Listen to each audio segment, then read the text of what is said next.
Hello, ActiveSage here on the Sage channel, and a bit of an update came out today for Warframe. That's right, another update for Warframe. And if you haven't heard of that, pretty simple. You go over to this panel, and right there it'll say Update 14.5. Click on that, it'll open up your Steam overlay, and you can get all the information about it that I'm not going to go over here, or if I miss anything, which I'm sure I'll miss a few little things. Now, the main things with this update are a few notable UI changes. I'll start with those. You can notice them right away if you run down here and click on upgrade on anything. You can see the mod system has been completely changed around. At first it's very confusing, but they're making it so the names are easier to read and saving space. And then the bottom bar here, you can still use your scroll wheel to go through it. They are changing this, I think, largely to accommodate people on controllers, which I think is slightly unfortunate, but overall I think it's not going to hurt anything, because of course having these so condensed is actually quite helpful. So you can go through and look through all the names. Unfortunately, you still cannot say, if you want to find, I don't know, let's say Intensify or Intense, you cannot just start typing and go to it. As you can see, it ends up switching back to different stuff. In seems to switch between those. So unfortunately, you cannot just start typing and go to those. But overall, it's a pretty nice change. I really like the parallax that you get when you rotate these left and right like that. And the fact there's a bit of a sheen to them and stuff. It's pretty dang cool. Pretty awesome. Other things they did, they've actually added some colors for your Kubrow. I got a new one growing there.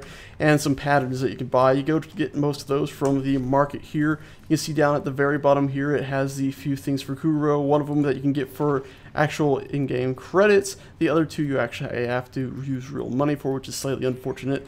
You can also get these in here if you go to equipment and then Kubrows. You can see the packs are listed here, which is pretty cool. I'm not exactly sure how to apply those yet. Having some trouble with that.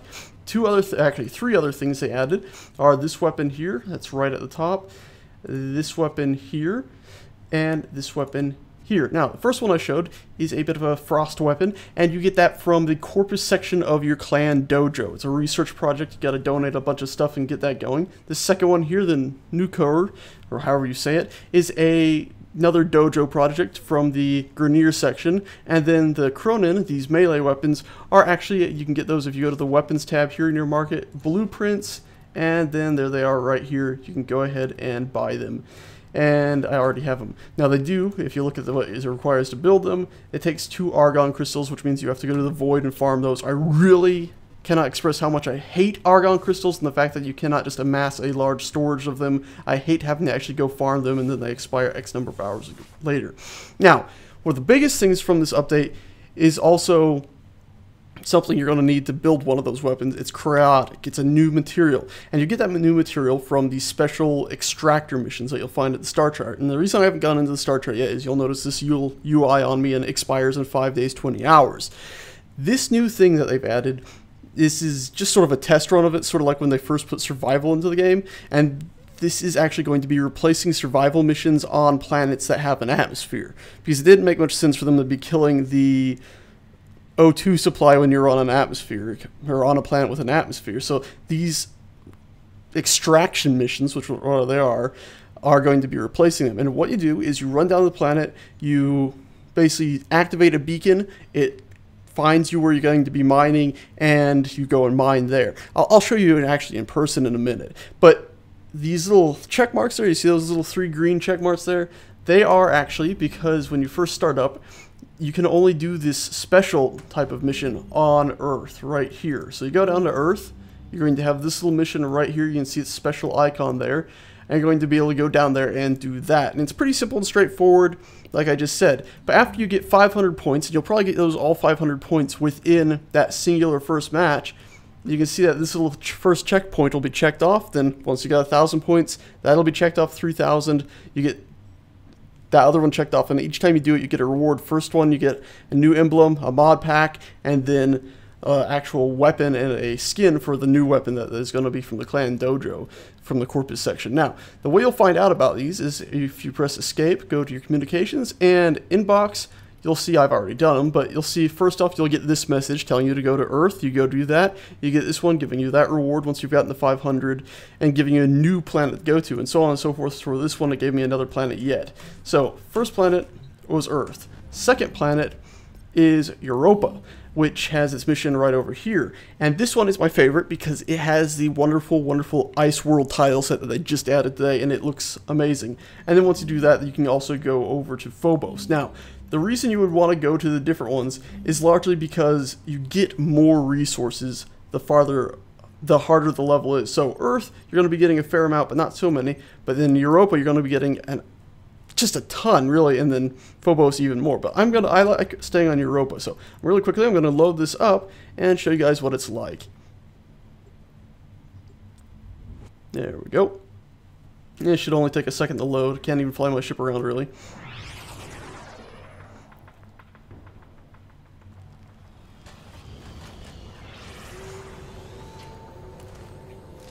And there we go. So here is the new beautiful frozen tile set. In search of lost artifacts and items buried deep below the surface. Keep the scanner powered while it analyzes terrain. And you see there my shields were going down because I was too far away from this heat generator, which generates heat. You also go inside little buildings. They have I love this tile set. It's all Corpus stuff, but in this frozen wasteland. I love being able to look out these little windows and stuff. I don't know, it's just probably my favorite tile set. I enjoyed just running around and looking about on it. But let's go ahead and actually do the mission. So let's go past these things. These are actually not key to the mission. You can actually damage these as well. Yeah, so you can see I'm doing a little bit of damage to it. But let's go over here. You are not supposed to be here. Go away. Shoot. Let's go through this. And you might not recognize a lot of this tile set from the infested Corpus ships. Except for things like this, which are very clearly unique to this. And god dang beautiful. I love them all. But you'll notice a few pieces are from the infested Corpus ships. Hopefully those tinier hallways will actually get integrated into just the normal Corpus ships someday in the near future, because I do love those smaller hallways. So let's go ahead, go through here. There we go, down this way. Hello, bad guy. Bye, bad guy. Through another broken section. I love the way all this looks. I can see somebody shooting at me from down there. I wonder, can I jump over to this? I can, so I could have my own little sniper's perch if I'd like, but my Soma isn't exactly the best at sniping. Right now it's going through a level up process again, but you can see that ring over there? That's where this thing is that we're going to have to access. Now, this isn't as simple as maybe a capture objective or just stand in the ring while it's taken, sort of like the data intercept thing they added a while back, which was pretty lackluster. You can see it just fell down through that little opening there. This is the scanner. This is that first thing you have to get to. And you see at the top left of my screen now, you can see a little power supply. It's at 40% there and dropping, and you can see time remaining. Every time it counts down from, I think it starts at 25, and once it hits 0, it puts a new marker on my radar. So here we go. Any second now, a new little marker is going to show up on my radar at the top left. There we go. A new one just showed up. It's actually right over there. You can see the new red ring that's appeared. Now, if I run over to that, and actually, let's just let the scanner go down again. You can see its power level's dropping. How do you get its power level up? Well, some of these guys, they're actually going to drop power supplies. And you have to pick them up just like you would a data supply or something. You basically pick it up, it switches you forcefully into your secondary weapon, and then you have to run over to the machine to drop it off, and each one gives it 20% more power. And you see there, it's run out of power, and now it's set to be halted, which means it's got 24.7 seconds left before it can scan and detect another area. But here's this guy. You can see that thing on his back. He drops it. I can pick that up. There we go. And I get near it. It does 20% power, and it comes back online now. And this cannot be destroyed. It'll just keep on doing its job as long as it's got power. You don't have to worry about actually defending it. These guys are just here trying to kill me. Now, let's actually go ahead and go over to the extraction point. Or not the extraction point, pardon, but the, well, extractor over there. And so hop, hop. And let's not roll off there. Okay, we rolled off there. Well, let's go ahead and run over here. And we've run into a new zone. And there we go. A new one of these comes down. And this is the extractor. Or excavator, as it's called. And this thing is actually going to be gathering our supplies. So let's go ahead and take some of these guys out. This thing can actually be killed. As you can see at the top left there, it says Extractor A. And it's got its shields and its health, its power level, and its excavation time. And this excavator can take quite some time to finish its job, actually. So let's go ahead and pick this up. Come on. Gotta get up to it. There we go.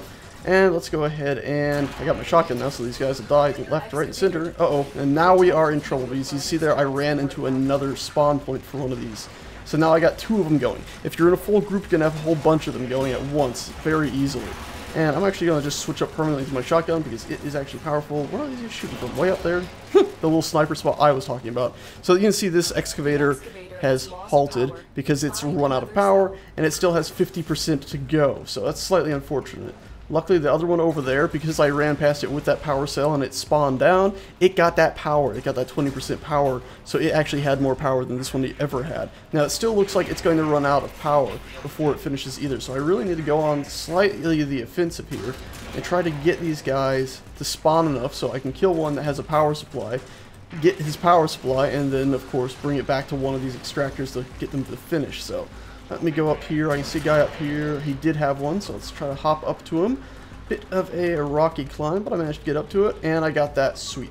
So now we can go ahead and you can see our extractor over there is taking some serious damage from all these guys, but I managed to drop off that bit there. Let's get back online. Let's go ahead and pick up another one, because you can see now it's at 12% power. Drop that off. Hopefully that'll be enough for it to finish, and of course, as you can see, it's being shot at, while the other one is being shot at too. It's a bit dangerous doing this alone. In groups, though, this is actually pretty easy and a lot of fun. Please stop shooting at my extractor. It's just trying to do its job. And you see it's got about 20-something seconds left till it's done. And hopefully we won't have to go get more power. God dang. I hate these guys up here because they're not showing up on my radar, so I keep getting confused. You two, shoo. Okay, 12 seconds. Unfortunately, we're not going to have enough power in it to finish, so we're going to have to grab this. And you can see it's got 10 seconds left. We dropped that off. You might also notice that when you drop off a power cell, the actual shields regenerate instantly to full. So if you're in a lot of trouble and you see some power cells, like you're being swarmed, you can go ahead and grab a power cell and really quickly stick it into the machine. So, boop, and instantly has full shields, which will help out a bit. And so we can take them out. And of course, now that one's done. Now, the second I've completed that, you'll notice that on my radar I now have that green blinking circle. Or not circle, but I don't know, it's just symbol. And that's, of course, extraction. You can now extract now that you've gone ahead and completed one of these. Now, the more you complete, the better rewards. At least I believe that's the idea. And you can indeed... Okay, this is not exactly the most ideal weapon to shoot at people at such ranges. But I believe the idea is you just keep on going as long as you like. I thought it just blew up for a second. And you keep getting rewards. And you see there, at the very bottom left there, it told me that, hey, you've completed that. You've gotten a power core of sorts. Now, originally you could actually pick up 2 of these at once, but unfortunately they've changed that already, so you can't. Really quickly, I'm going to do one more, just to show you how easy it is to get supplies. At the top left of my screen, too, you will notice that... Okay, good. Scanner's got a target. I got this thing. Let's go ahead and try to run past the scanner without setting it off, or without giving it more power, because I don't want to power up and find another one yet. Actually, I could, but there's not really any point. I plan to evac after I get this one. So let's go ahead and just take this power core all the way over to wherever it is. Coming through here. If you've already played this today on its release day, you might have noticed that there were a shocking lack of enemies, or that you did a whole lot of running. They've actually changed it so you get more enemies now, and or at least they've shrunken the maps down is how they said it. So you'll actually be running into enemies more frequently, because there was an issue earlier where you'd be, well, running forever and not finding any enemies to kill, so you didn't have any power supplies, which was really unfortunate. I'm getting shot at a lot here, so I'm just going to go invisible and run past these guys till I find the extraction point, or the point for this thing. There we go, drop off its power, and we're good to go. Yep. And so you can see here at the top left, I've already total cryotic extracted. I'm already at 600. That's after 2, so that's 300 each, and this is at the middle tier zone for getting this stuff. And that thing's getting shot at an awful lot. Let's go ahead and disarm everyone. Drop off the power so it's got its shields back right away. And then let's get all these bastards off of it. And you can see it's in trouble there a lot. It's in a lot of trouble. Now, if one of these is destroyed, shall I just let this be destroyed as an example and then evac? So let's go ahead and stealth out here. And we'll let it be destroyed just to show you what happens when it's taken out. Excavator destroyed.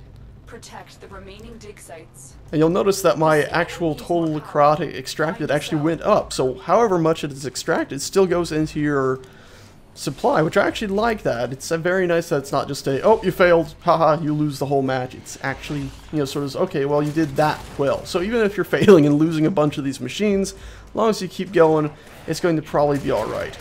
By the way, I'm not running straight to evac. I just had to show you, I love these little tiny buildings here.